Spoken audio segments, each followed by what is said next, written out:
A lot of this isn't going to make sense to you, and I'm sorry about that. I'm just going to start at the beginning, with the house.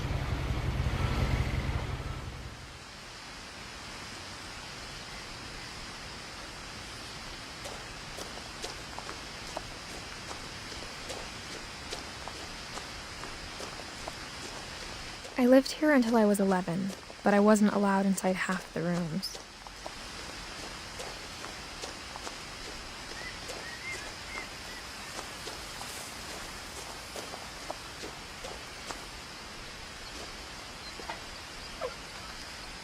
Inside the mailbox were bills from 7 years ago, marked urgent, open immediately.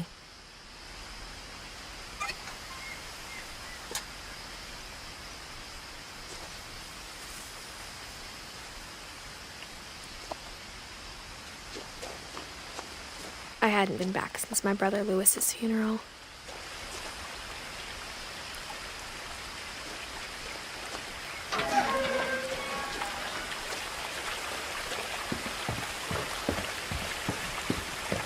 In her will, my mother left me a key, but didn't tell me what it unlocked.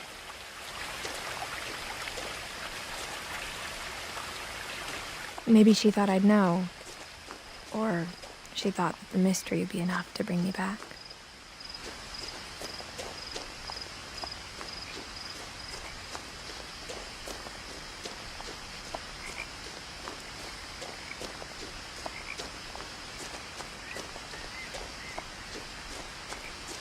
No one had driven this way in a long time, but I saw a few hoof prints.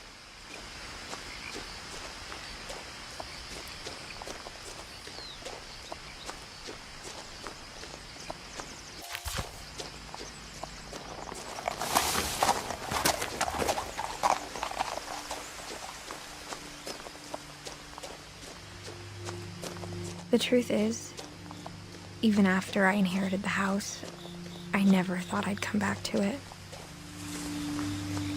But now I had questions about my family that only the house knew the answers to.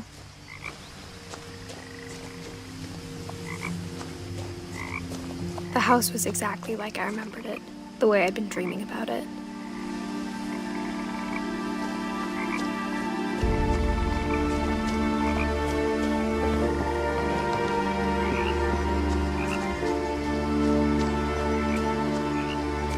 As a child, the house made me uncomfortable in a way I couldn't put into words. Now, as a 17-year-old, I knew exactly what those words were. I was afraid of the house.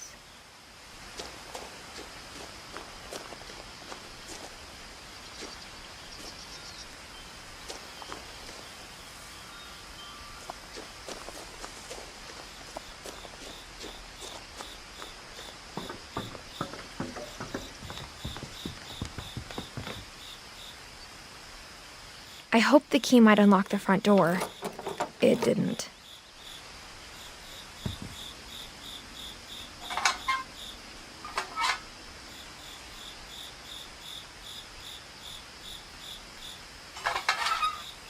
Looking in, I felt like the house itself had been waiting for me.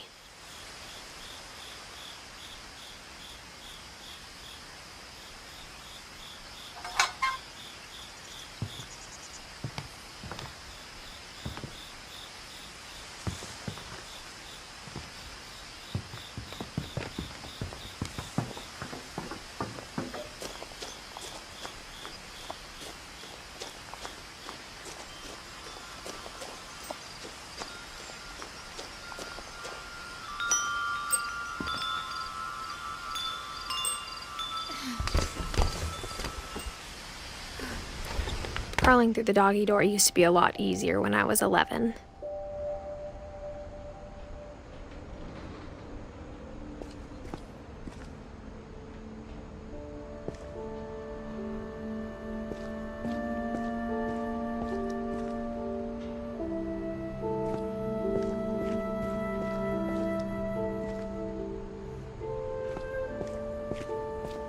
For the first time in years,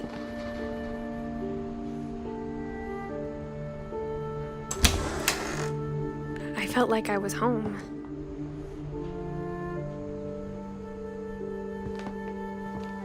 But instead of a family, there were just memories of one.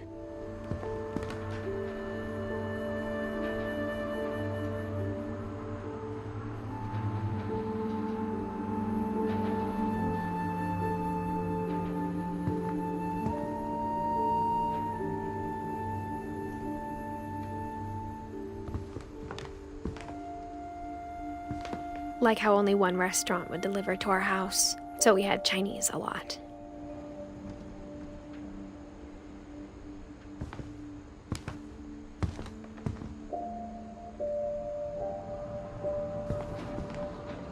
Or how after Louis started working at the cannery, we all got sick of eating salmon. Except our cat, Molly.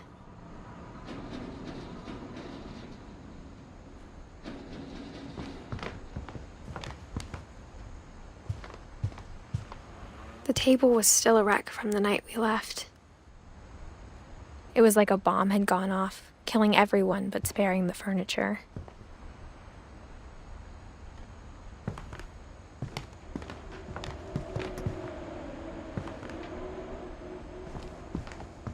My mom was the only one of us who could imagine Great-Grandma Edie living in a nursing home.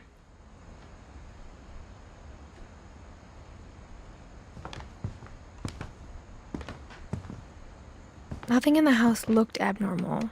There was just too much of it, like a smile with too many teeth. Even the fireplace had a story. Edie told me the bricks came from the original house, after it sank.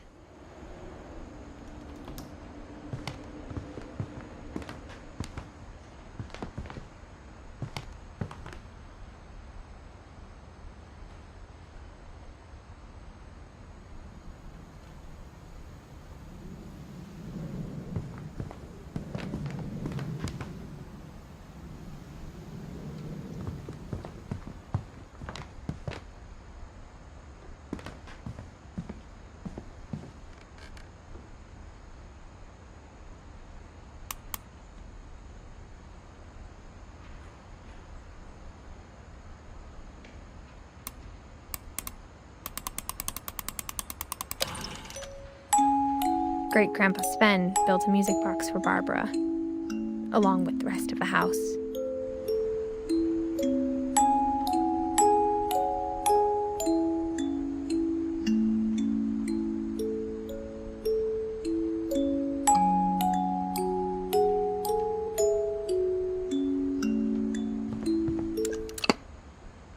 Mom always told me to stay out of the basement, so I wasn't too surprised when the key didn't fit.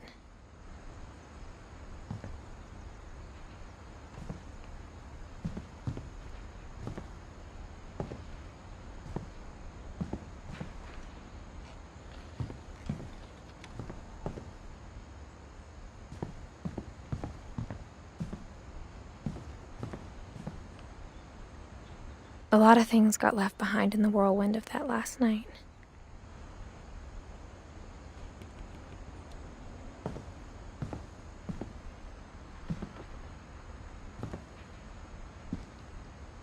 After Milton disappeared, Mom sealed up all the bedrooms. Then Edie retaliated and drilled peepholes.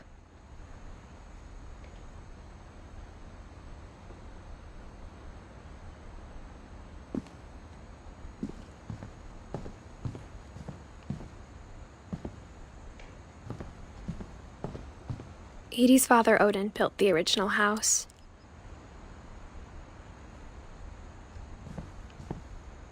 Whenever people ask me about my family, the first thing they always want to know about is Barbara.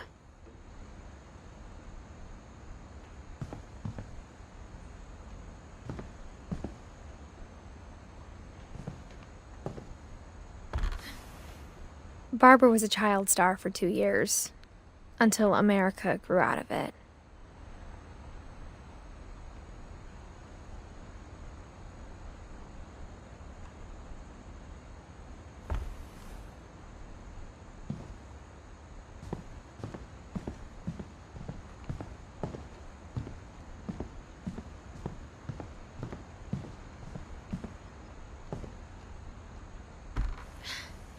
My Grandpa Sam spent 7 years sharing a room with his dead brother. Calvin.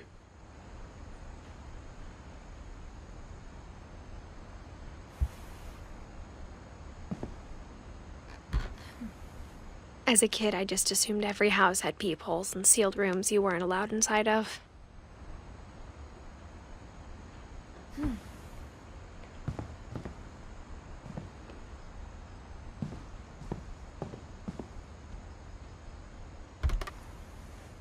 The last time I was in Edith Sr.'s room, I was 10 and she was painting my portrait.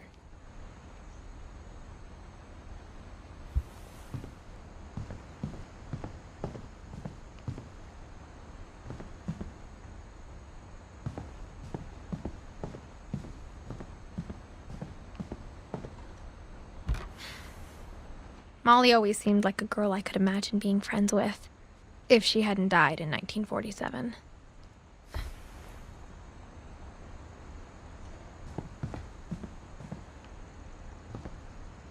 I spent a lot of time playing in Great Uncle Walter's room.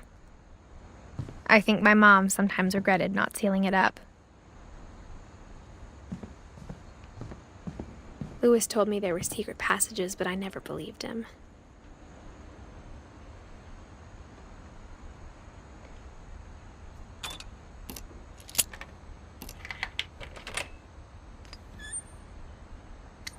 Turns out, my mom was really good at keeping secrets.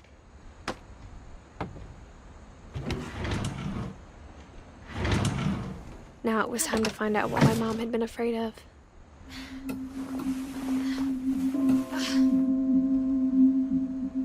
From the paintings on the wall, it was clear my brother Milton had been here before me.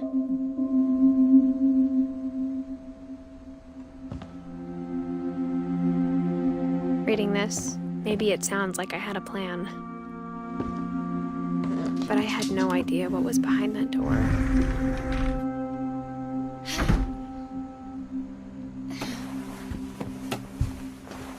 Just like I had no idea where all this was gonna lead.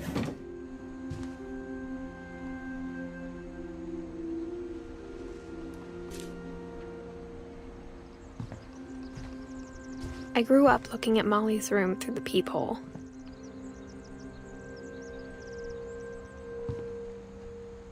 Being inside for the first time, I felt like I'd stepped behind a painting.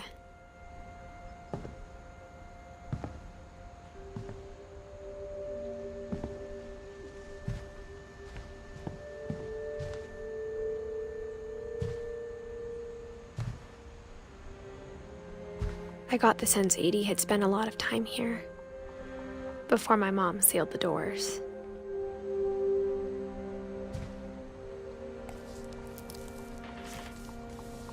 December 13th, 1947. Dear Diary, I'll be gone soon, but I wanted to tell somebody about what's gonna happen.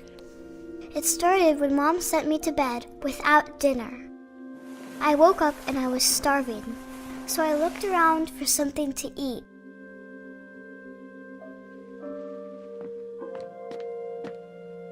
The gerbil food was dry, but I didn't mind it.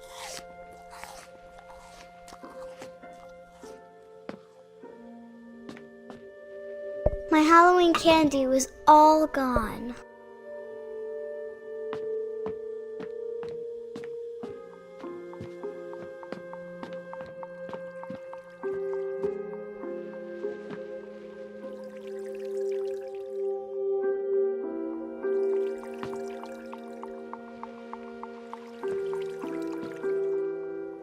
I thought about eating Christopher, but I held back.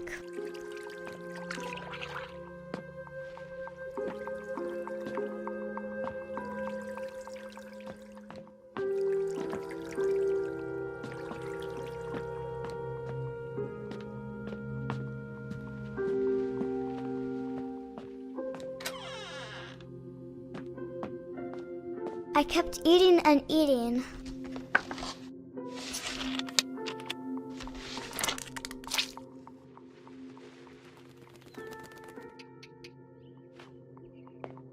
I ate a lot of things that night.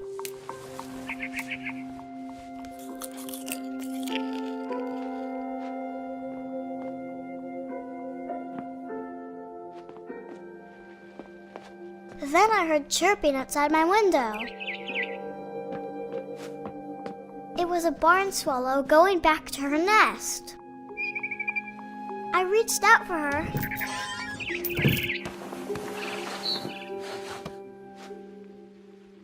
And suddenly, I was a cat.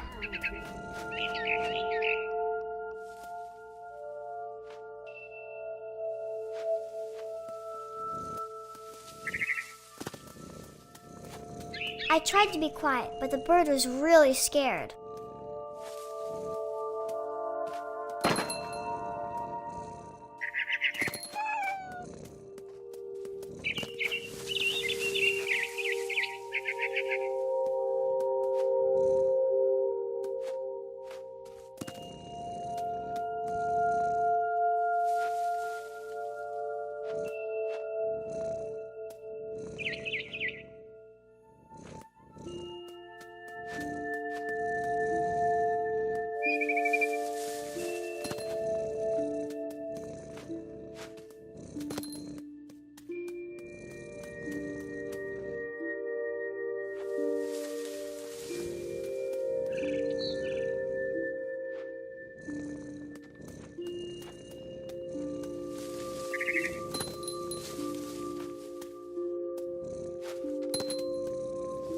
Mom and Dad didn't even look at me.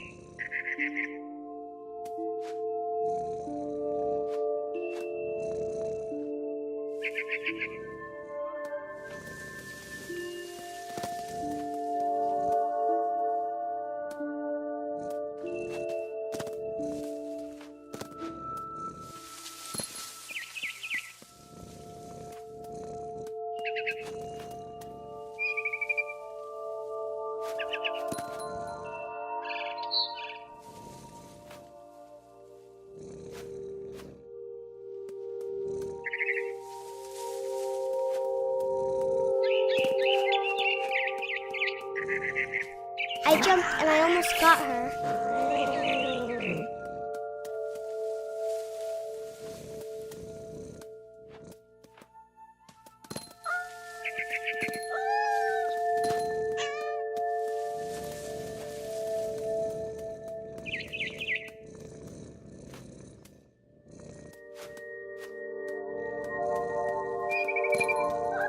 Now I was up in the big tree. I promised Dad I wouldn't climb it anymore. All I cared about was eating that mama bird.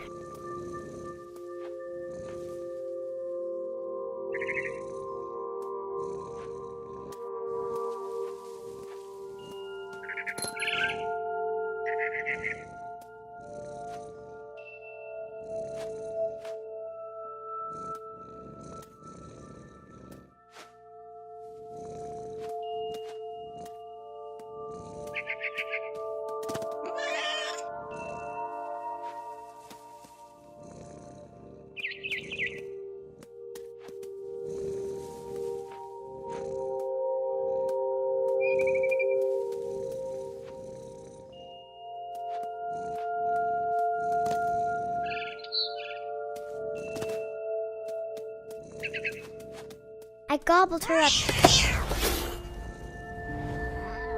And suddenly, I was an owl. First, all I heard was the wind.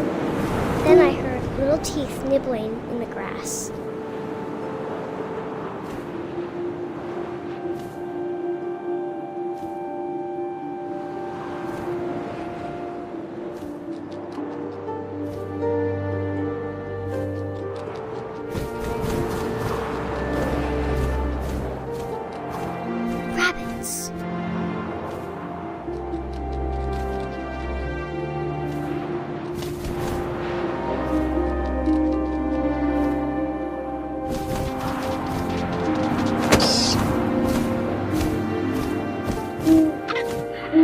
His face looking up and seeing mine through my talons. I swallowed him up, and I didn't chew one bit. Then I flew off to find something bigger.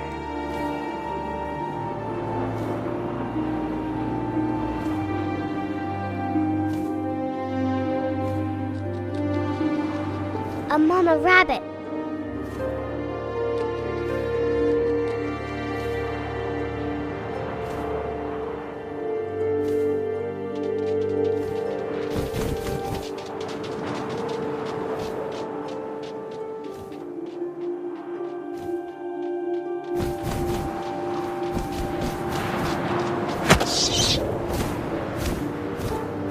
She was almost too big to carry. I started choking, but I couldn't stop eating. And suddenly, I was a shark.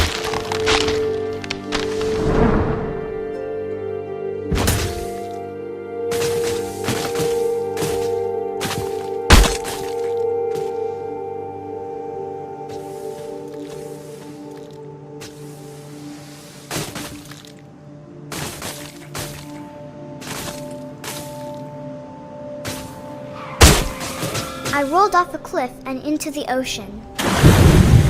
Now, I was hungrier than ever.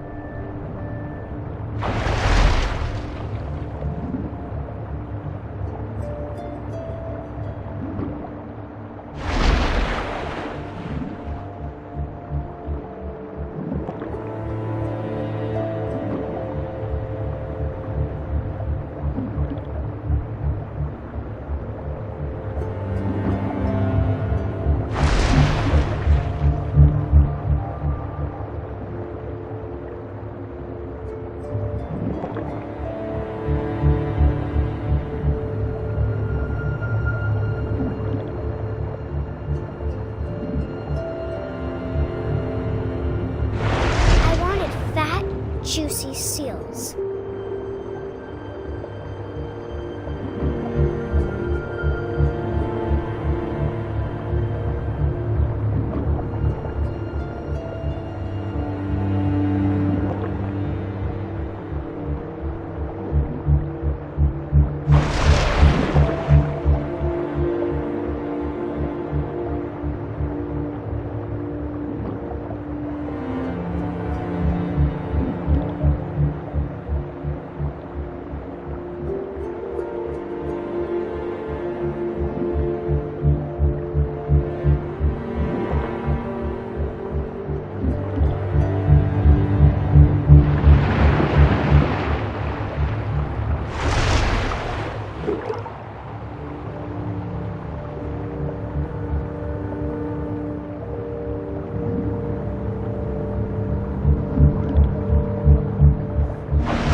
Tasted really good.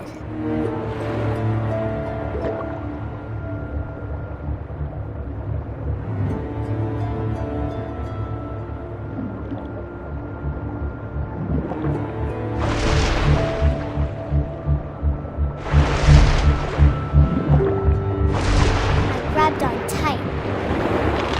But I was so hungry, I jumped out of the water.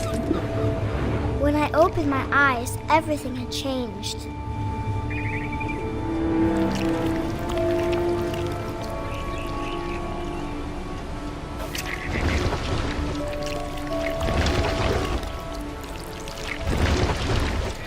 Now I was a monster, and I smelled people everywhere.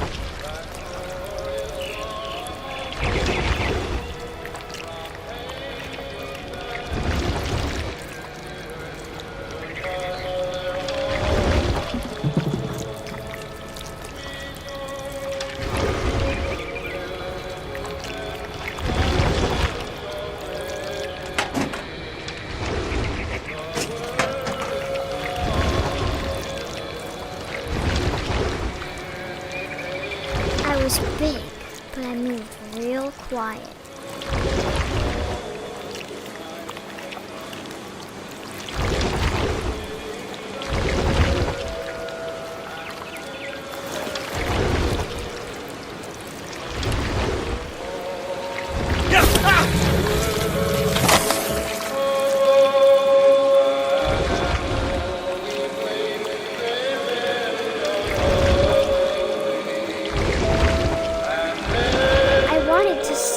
But also, I didn't.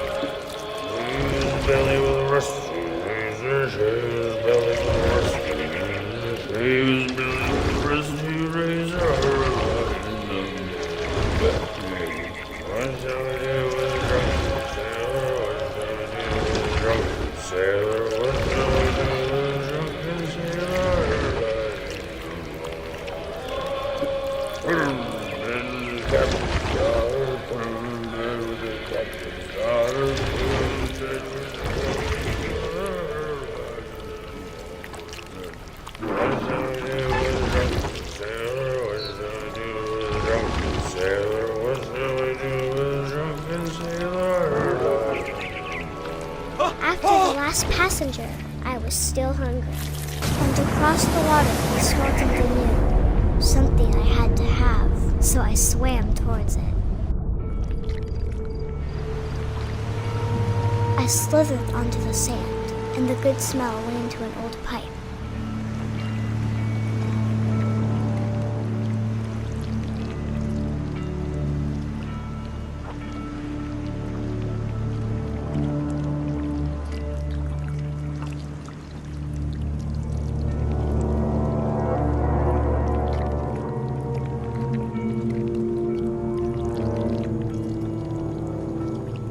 I got closer and closer.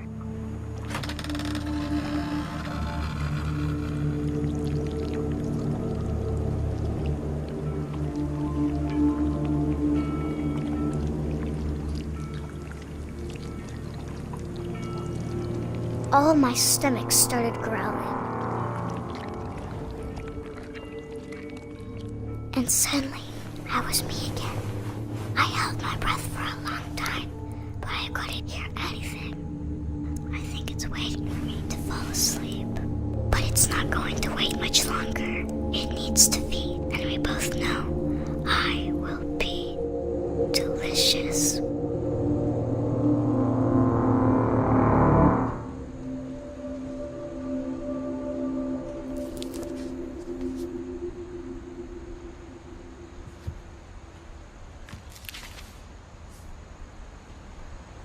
I'm not sure if I believed all of that, but I'm sure Edie would have.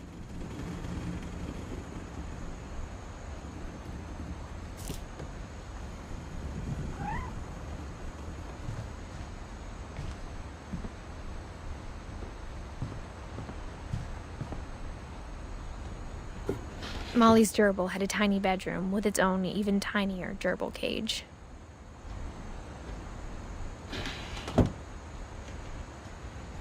I can't describe it, but I felt like some part of Molly was still here.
This will be obvious later, but my mom never told me any of these stories.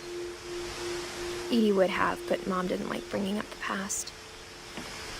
Though, when we adopted a stray kitten, she was the one who named it Molly.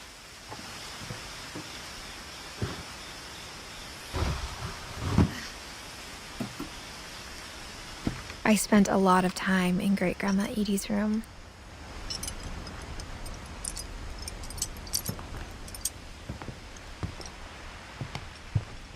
Her room was like a museum.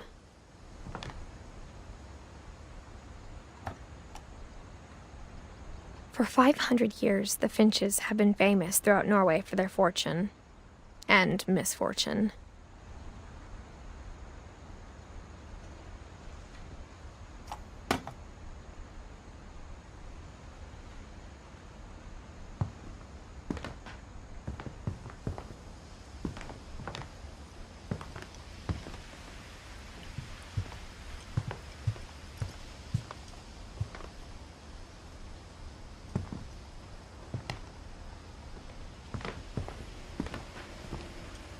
One summer, they evacuated the island, but Edie refused to go. For a few weeks, she was a celebrity.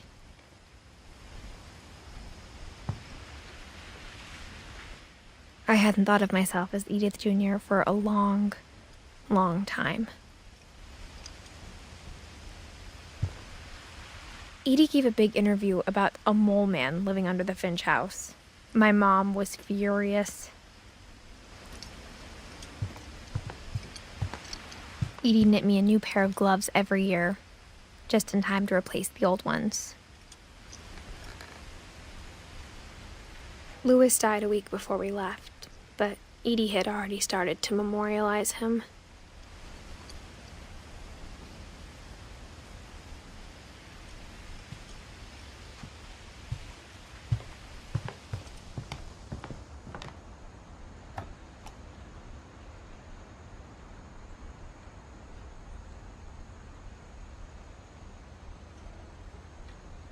Odin Finch buries the latest victims of the family curse, his wife Ingeborg and their newborn son, Johann. On January 7th, 1937, he set sail with his family and his house, hoping to leave. But 40-foot waves off the coast of Washington send the house and Odin to the bottom of the sea. Odin's daughter Edie, with husband Sven and baby Molly, step ashore on their new home, Orcas Island. Odin Finch is the first to be buried in the new family cemetery. His daughter Edie is already dreaming of a new Finch house.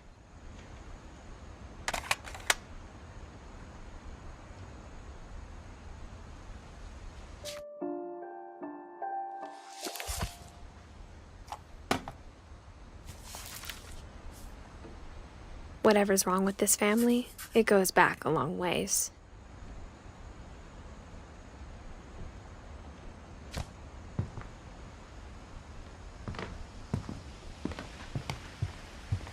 When Edie told people Sven was killed by a dragon, she could also have said he was building a dragon-shaped slide that collapsed.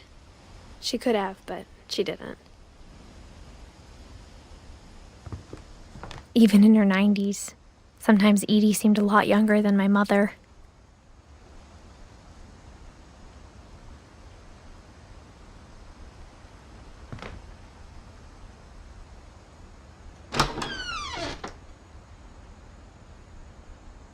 The only trace Grandpa Sam's first wife, Kay, left on the house was the pink bathroom. It was a pretty big trace.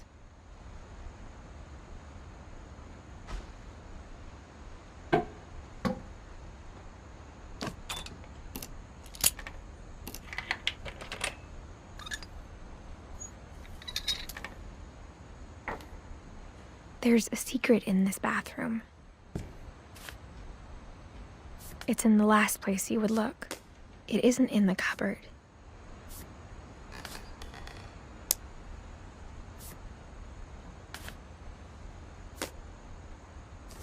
It's hidden in this book.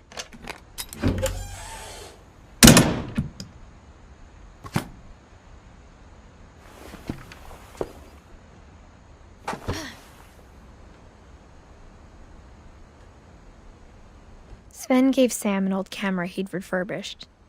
He never put it down.